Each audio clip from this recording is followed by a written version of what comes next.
நம்ம எதில் விட்டோமோ அதில் தான் இப்போ ஸ்டார்ட் பண்ணுறோம். பழனி ஜங்ஷன்லேருந்து நேராக கோவிலுக்கு போகிறோம். ஸோ வாங்க எப்படி கோவிலுக்கு போகிறதுன்னா பார்க்கலாம். அடிவாரத்தில் கோவில் சார்பாகவே முடிக்காணிக்கை கொடுக்குற இடம் இருக்குது.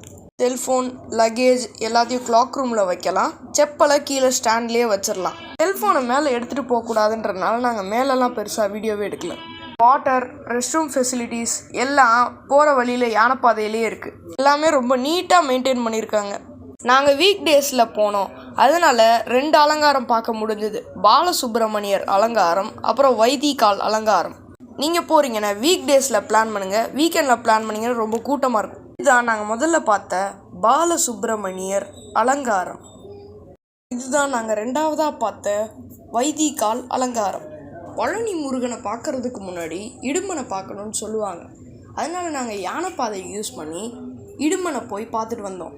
முருகரை பார்த்துட்டு போகர் ஜீவ சமாதி, கைலாசநாதர் சன்னதி, பிருகந்தீஸ்வரர் மற்றும் பிருகதன்ய நாயகி சன்னதியை பார்த்துட்டு வந்தோம். இங்கே இருக்கும் முருகன் சிலை போகரால் நவபாஷாணத்தில் செய்யப்பட்டது. கீழே இருக்கும் திரு ஆவினன்குடி கோவில் 3வது படை வீடுன்னு சொல்கிறாங்க. இந்த பழனிமலை சிவகிரி மற்றும் இடுமன் மலை சக்திகிரி. ஓகே ஃப்ரெண்ட்ஸ், நான் சொல்லியிருந்த இன்ஃபர்மேஷன்ஸ் உங்களுக்கு ரொம்பவே யூஸ்ஃபுல்லாக இருக்கும்னு நினைக்கிறேன்.